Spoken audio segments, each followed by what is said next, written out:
I wanted to talk about something that relates to the issue of borderline women that I've covered in prior videos. In fact, I recorded 3 videos in a row on the subject of so-called borderline personality disorder, which I'm a skeptic about, syndromes and disorders as defined by, the American Psychiatric Association or whatever group, um, uh, assembled throng of experts get together and say, "Oh, here's a this and here's a that." So that disclaimer aside, just looking at this general phenomenon, looking at this general cluster of traits that has been defined as borderline personality. Um, I've thought lately about the role played by jealousy, female jealousy, in the cases of borderline women. Now, I want to be clear. I don't think that psychologically damaged people or psychologically manipulative people are exclusively female at all. I know that I know that the borderline uh, designation seems to mostly be applied to women, and that men who show similar traits are usually defined as something else, whether sociopathic or uh, I don't even know what. I'm not sure what. I'm not sure what specific syndrome or disorder they would be said necessarily to embody. But I do know that in the case of the profile of the borderline woman, um, and again, my whole thesis, my whole reason for recording those videos, for talking about that very issue, was that the disturbing fact for me is that I've observed borderline-esque kinds of traits just creeping into what you wouldn't necessarily think of as borderline women, or women with borderline personality. Borderline personality manifests in certain types of behavior, and it has a certain definite profile. We see the borderline woman, doing these certain things at this certain age, uh, indulging in promiscuity, and unfaithfulness, and manipulative behavior, and being also being characterized as being extremely self-destructive and extremely insecure, and sure, her insecurity manifests in outward hostility towards others, towards the world, towards in her behavior towards others, including romantic partners.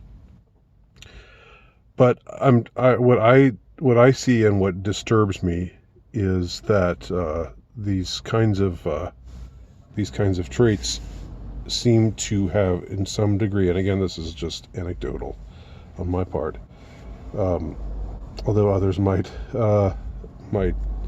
attest to the same. But those who might attest to the same, for those who might attest to the same, it might be said that I'm just sort of fishing in that pond, and of course I'm going to find people who have similar perspectives. The MGTOW friendly kind of people. But I'm saying this not to be mean or cruel, and not to be angry or hostile, or I honestly I honestly like women. I want that to be known, but and that's why it's disturbing and saddening, and unpleasant to see these kinds of behaviors becoming somewhat the norm. I think I blame societal changes. I've talked before, I think in my part 3 of my epic 3-part series on the subject of borderline personality disorder women, I talked about what I think some of the origins of all this might be. Some of it's cultural, some of it's societal. I'm convinced some of it is spiritual. I see a role of the demonic in much of this, although some of it might also be, if you have a hard time believing in the realm of the spiritual, certainly a lot can be explained chemically, and a lot can be explained simply culturally. You can exclude the realm of the spiritual and still be a believer. That cultural changes, conditioned cultural changes, in some cases, cultural changes that have been brought about not by accident. In many cases that have been brought about not by accident have had this kind of effect upon many a person, and this would be no exception. So,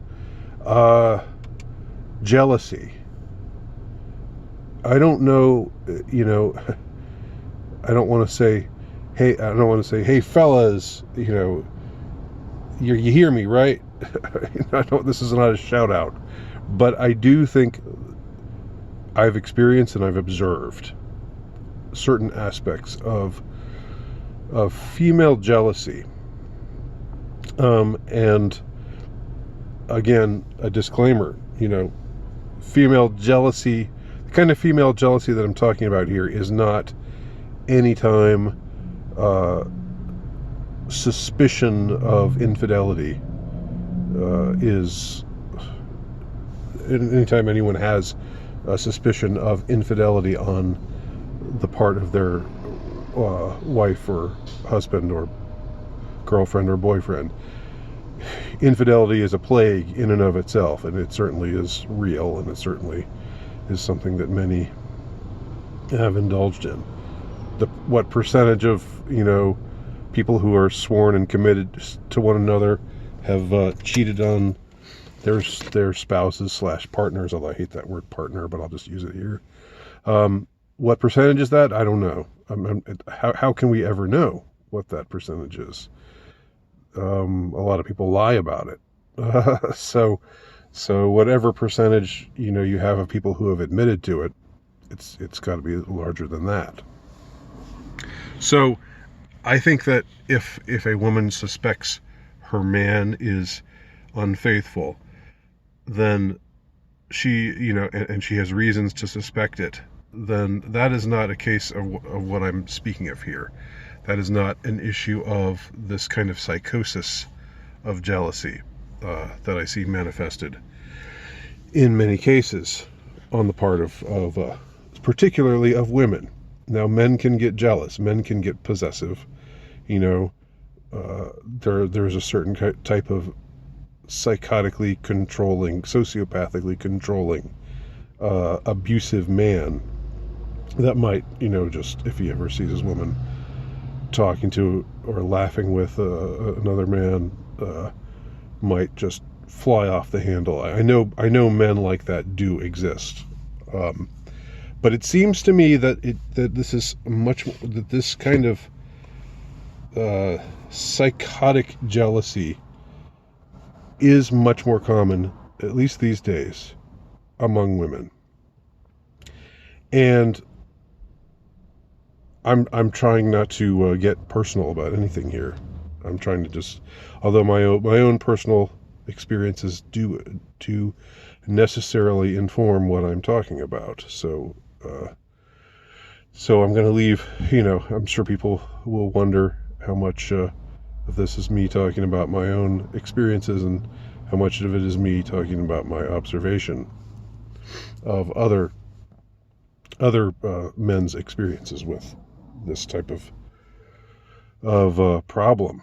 But it's been my experience / observation that there's a type of female jealousy that manifests and that, it becomes this all-consuming sort of thing, where uh, the woman just becomes convinced that, the guy is cheating on her, or is planning to cheat on her, or would cheat on her, if given the opportunity, or wants to cheat on her. And it's almost like there's no, whether the act of infidelity actually happens or not, or actually ever will happen or not, almost seems to be beside the point in these cases of female jealousy. It's like, oh, well, you would if you had the opportunity, and if you had the opportunity and you didn't take advantage of the opportunity, it wouldn't be because you didn't want to, So in other words, the man is never off the hook, right? He's always guilty of this malefaction, and she makes him miserable. She makes his life miserable when she is in the throes of this sort of jealousy. Now, here's the thing about it that I find interesting, and I want to comment on. I want to underline this. One would think that if a man's if your woman is that jealous, is feeling that jealous of other women, that would signify that she really is into you, that she really loves you, and she's really scared of losing you, right? And so you would think that would be thought that could be rendered as a positive thing, that could be seen in some positive light, that could show you that you are valued, because otherwise she'd be just like, oh, well, whatever, take him, I don't care, he doesn't mean that much to me. But if she really does care, then she's going to again want him, again, feel this jealousy. Here's the interesting thing, though. For me, it's like, in my experience and in my observation, it's like the more jealousy that there is, the more the woman comes to despise her man.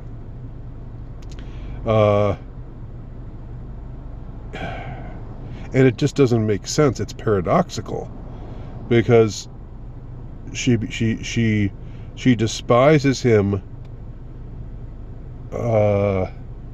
for supposedly, allegedly wanting to be with somebody besides her, or whether it's a specific person, whether it's any number of people, anyone who's better looking than her, anyone who's younger than her, anyone who's more seen as more desirable than her, any actress in a movie that you're watching together.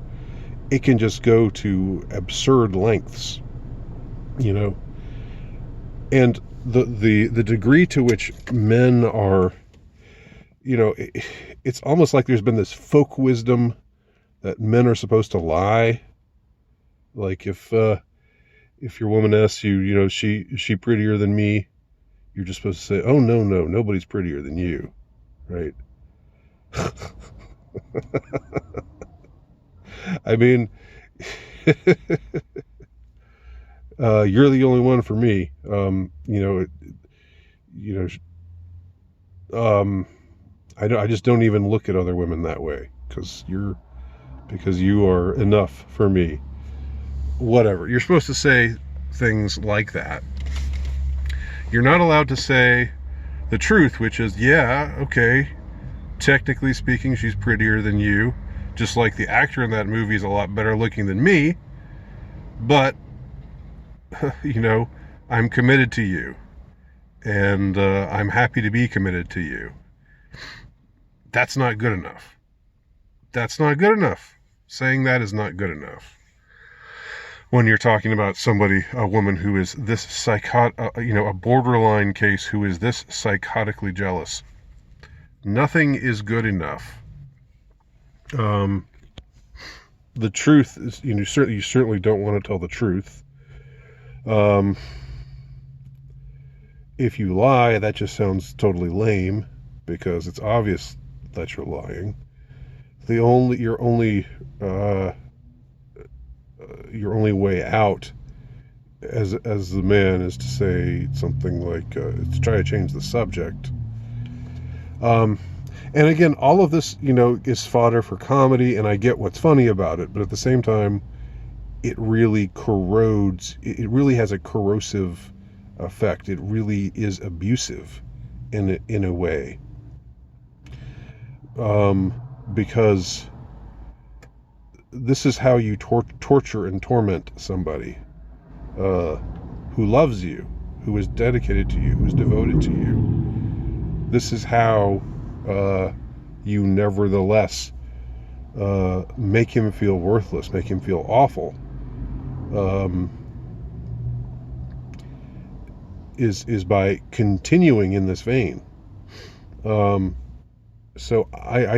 there's comedy about jealous women and how to handle her when she's in this, when she asks these kinds of questions, and it's fodder for for comedians and everything. And I'm not saying don't laugh about it. I'm not saying you can't find these things funny, because I'm never someone who says, "Oh, this is not funny. Nothing funny about this. Don't laugh. No jokes allowed." I'm never. I mean, comedy is there as a kind of lubricant. When things get too intense, comedy is there to relieve the pressure. So you can't forbid it. You can't outlaw jokes. But I do think it becomes a serious thing. It becomes a serious situation. And the paradox, again, that I want to draw attention to is that the woman in these cases comes to despise her man in feeling jealous. She comes to despise him. And you would think that if she despised him, if she disliked him, if she had lost attachment to him, that she would just say, well, whatever, I don't care, I don't want to be with him anymore. Go ahead, take my husband, please, that sort of thing. But it's like it's the worst of both worlds manifests, because she acts in this way towards her man,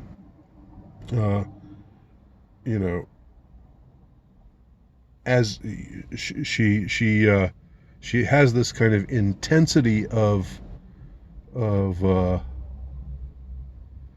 negative emotion, of anger and and suspicion and bitterness and all these things manifesting, while at the same time, because she thinks that for him she's not good enough and he's going to cheat on her. But at the same time, it's not like she grows any closer to him or feels. In fact, the love that she might have once had for him dissipates and turns into bitterness and hatred because of this. But the jealousy doesn't cease to be. Do you understand what I'm saying? Do you understand what's so weirdly paradoxical about that? Demonically paradoxical? Because you would think that if something would have to give, right? If she's that jealous, then you would think that she really loves her man and just is terrified of losing him. And you would think that him just showing her how much she means to him and showing her how committed he is to her, that would set her at ease, and that her love would, her love for him would, would be seen to pervade through these rough spots. Or on the other hand, if she had decided that she wasn't into him anymore, well, that's too bad. That would be tragic. That would be, in some cases, a betrayal. If the man and the woman have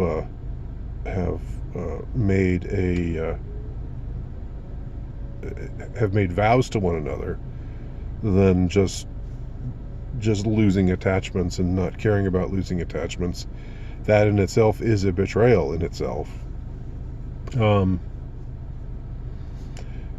Because you've got to work at keeping the bond of attachment. You've got to work together. That's what marriage is supposed to be. But like I said, but anyway, if she did lose that attachment, you would think that she would then not torment him, not make him feel awful constantly with her jealousy, not make him feel again like he's always either wanting to cheat on her or about to cheat on her or whatever.